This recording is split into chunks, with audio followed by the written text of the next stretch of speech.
Nah.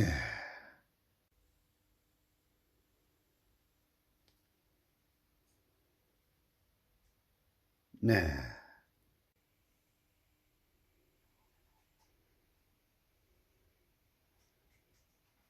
Nah.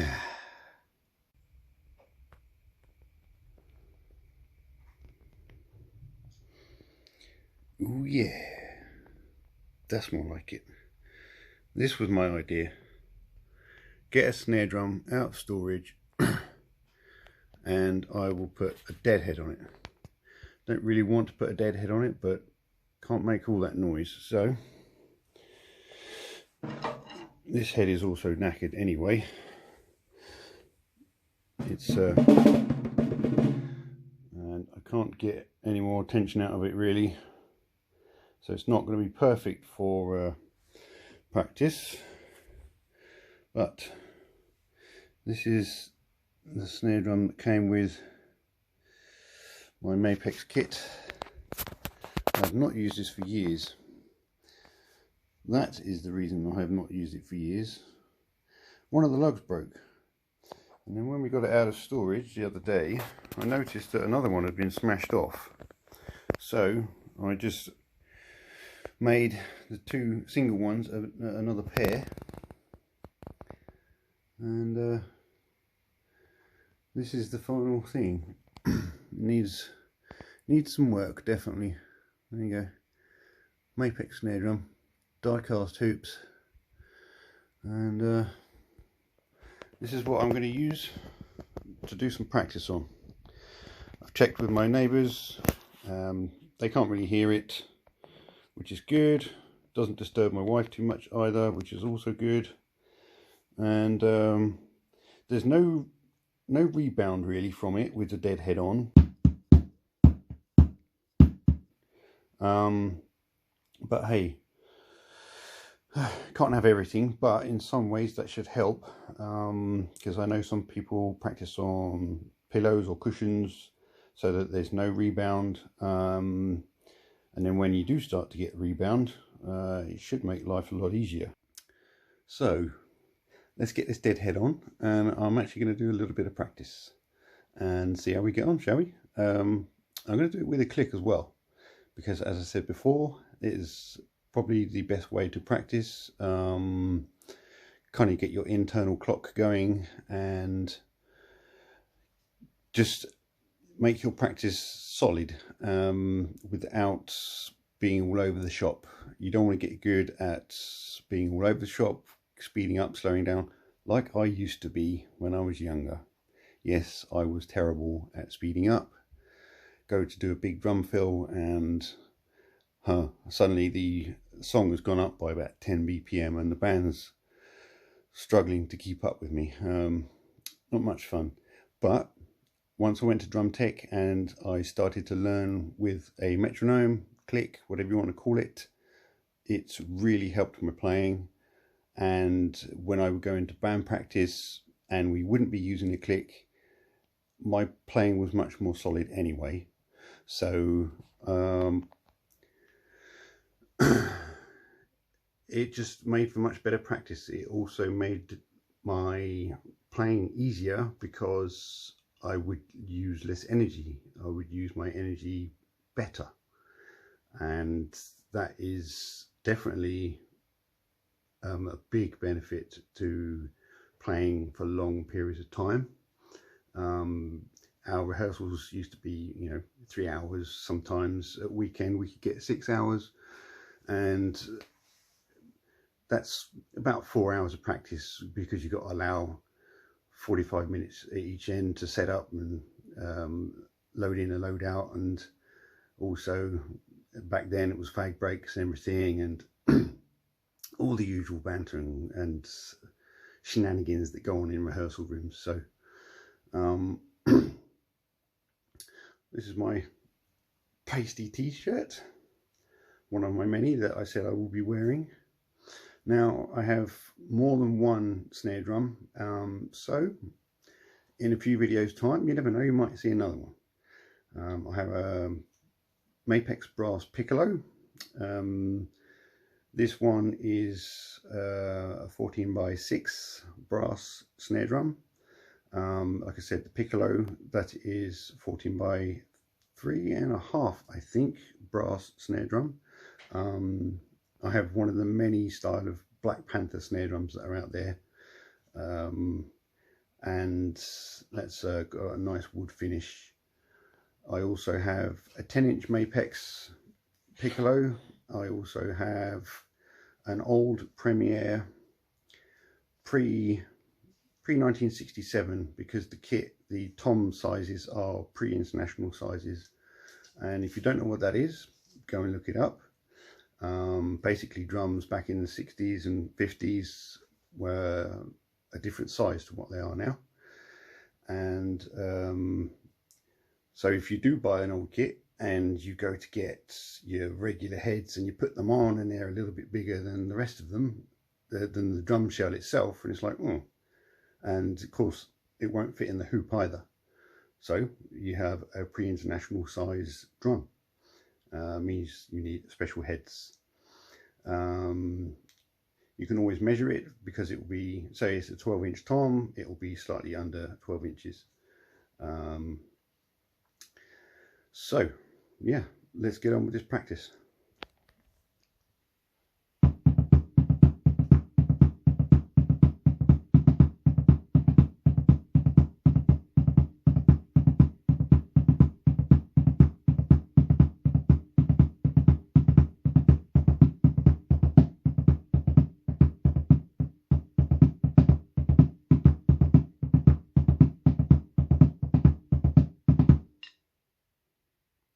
Slow that down.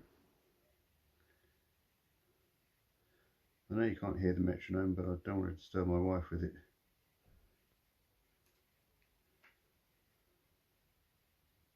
Oh, come on.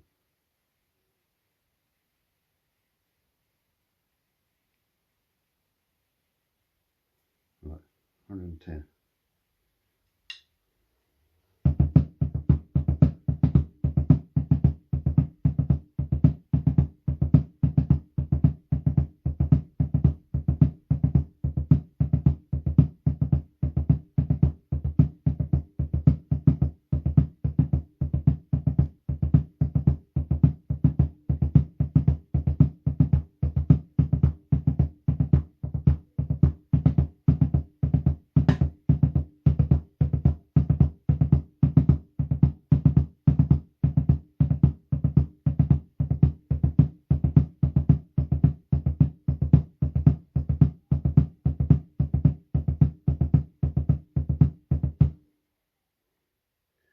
So the reason I'm doing this, my left hand has always been really weak. It's never been any good at double strokes. And like I said, when I was practicing on the sofa in front of me with the practice pad, that it was sticky. And so actually the pattern I'm playing with the sticks is the sound I've got the metronome making. So it just helps keep it solid. So if I'm playing along with the beat that I'm hearing, that's good. And so the reason I had to slow it down then to now I'm at 110 BPM was at 120 my arms was all over the shop, and I didn't want to try and get good at that speed. So a good option is to slow it down. Always with these things, slow them down if you're struggling with them, and get to a tempo that you're comfortable at. Get good at it at that tempo, and then slowly bring the speed up. So yes, this is at 110 BPM, and I'm doing this exercise to strengthen my left hand with double strokes.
So as you saw, I was using dynamics there. It's all well and good being able to do them at you know, a nice loud volume, but I want to be able to get better at ghost strokes. I know a lot of ghost strokes are just sort of bouncing the stick, maybe just letting it drop, but I also like the really controlled double stroke ghost strokes, and you know, my right hand is way better at doing it,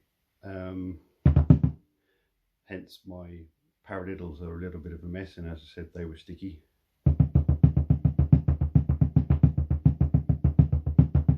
But even with that exercise, I already find that easier and more even, and the stickiness is almost gone from this hand. So yeah, let's try a little bit of paradiddle work. Not without, I'll leave the click for the moment.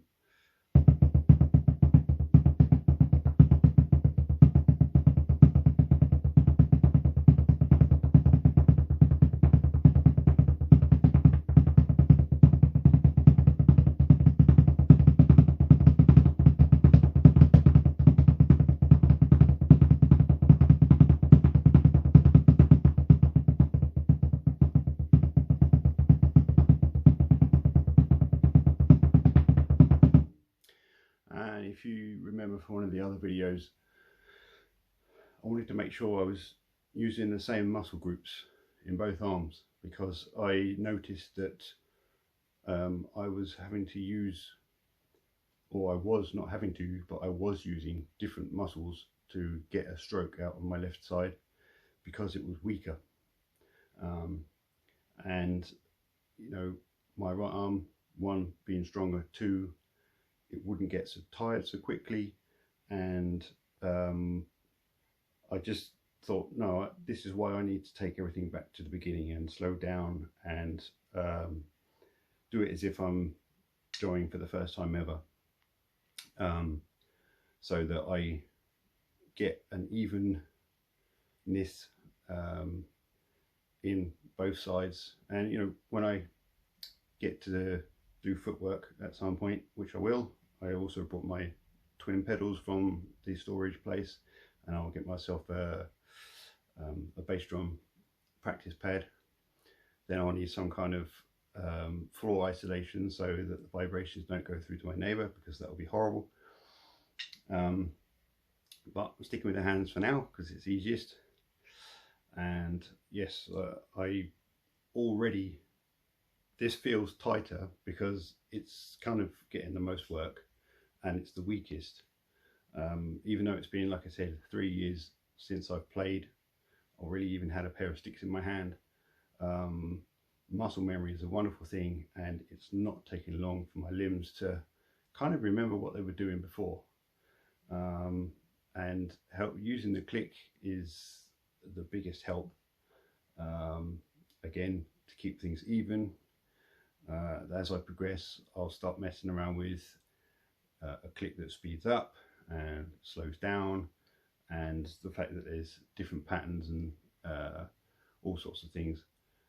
And as you saw, I was also going between quarter notes and triplets and back again, and I should try 5s and 7s and 9s and all sorts of weird and wonderful numbers, but being able to jump from a straight 4, 1, 2, 3, 4, 1, 2, 3, 4, 1, 2, 3, 4, with a triplet 1, 2, 3, 4, 1, 2, 3, 1, 2, 3, 1, 2, 3, 4, 1, 2, 3, 1, 2, 3, 1, 2, 3, 4, 1, 2, 3, 1, 2, 3, 1, 2, 3, 4, 1, 2, 3, 1, 2, 3, is a really good healthy exercise to do, because again, if you want to put a triplet fill in, you got to get it right with the rest of it, if the rest of it is straight 4/4, and because the limbs are going a little bit faster because there's 2 more notes in there, 1, 2, 3, 4, 1, 2, 3, 1, 2, 3, 1, 2, 3, 4, 1, 2, 3, 1, 2, 3. So your limbs are going faster, and it's, as I said, it's the faster fills that speed everything up. You come back to playing your groove and you're going faster because your adrenaline's kicked in a little bit. And this is also where energy gets used up. If you can control your energy levels, play solid, but at a nice even tempo. When you do those fills, you won't speed up. The fill will be in the same time as the groove you're playing. This is what rudiments are all about. This is why we do rudiments. Boring as hell maybe, so make it interesting. Don't just sit there going 1, 2, 3, 4, 1, 2, 3, 4, 1. You know, this is why I'm doing.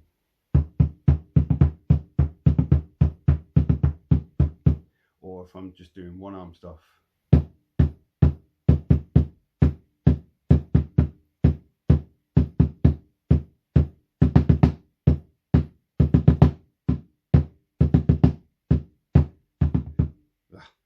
See, this is why I'm practicing. This is why I need practice. Things go wrong and I mess up. So anyway, I'm going to get back to it with the click.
Right, definitely giving the arm a workout.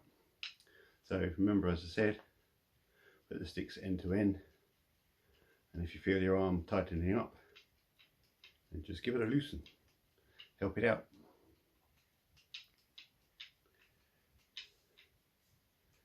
See, I can feel this arm is telling me that it's being used, whereas my right arm is not nowhere near it at the moment. I know I've not been using it as much because I'm concentrating on my left arm, but I did do a little bit of this before I actually started my practice session, and I didn't want to overstretch because I don't want to hurt my muscles too much, because they've not been stretched for a long time. This is one that's good, and ideally you put this above your head, but at the moment that's putting quite a lot of strain on my arms, so they're not even quite locked out either. So when I first tried to do that at Drum Tech, I couldn't do it, even though I've been playing 12 years. I clearly never warmed up. And there is another one.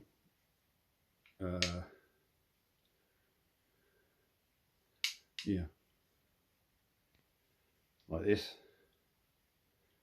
You just gently push, and the more supple your muscles become, the further over your sticks will go. Yeah, this is really stretching the wrists, but don't hurt yourself. Don't overdo it. Don't try and force it. You know, you may get to there to start with, and that's fine. My forearm is flat here, and then so that's flat, and then I'm not turning my arm, I'm literally just twisting my wrist here, and you can see that the stick's obviously coming away from my hand, but that's okay. You don't want to be gripping them really tight.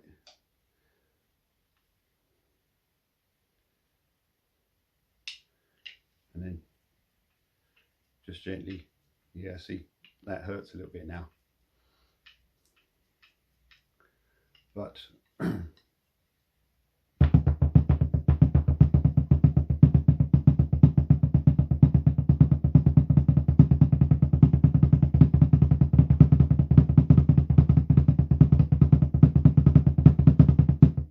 so you can probably hear that the left stick is what I call sticking. It's really accented, and I'm not trying to do that on purpose. Hence why I'm working on my left side to essentially catch up to my right as much as possible to make my life easier.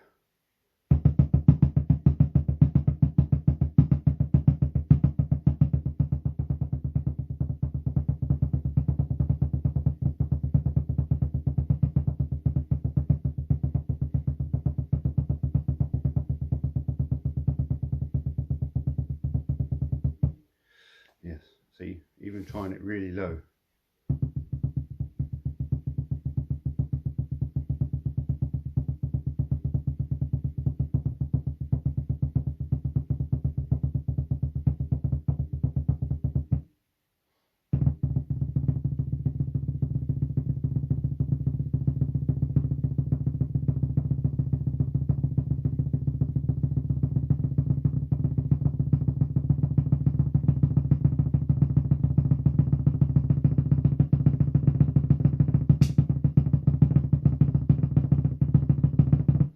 See, I can't do buzz rolls, they're terrible. Anyway, right, well, I'm going to turn you off and I'm going to just carry on, and I'll come up with some kind of end to the video. See you shortly. So, I'm done for the day. I don't want to overdo it to start with. Got to ease in slowly, as you know, I said, it's been a long time. So if you're new to drumming, if you're only been playing a year or so and you're struggling with certain things, hopefully these videos can help you, and hopefully they can gee you along and get you through the relatively boring parts, but as I said, very important things, rudiments, working on getting your limbs nice and supple and being dynamic with them, being able to go between tempos easily and smoothly, without racing away with a song or something. And so, you know, subscribe to the channel, like the videos, and ask me anything you want, and I'll try my best to answer the questions, either in a video or maybe just direct response to your question in the comment section. Okay, so that's today's video. Thanks for watching, and I'll see you in the next one. Bye.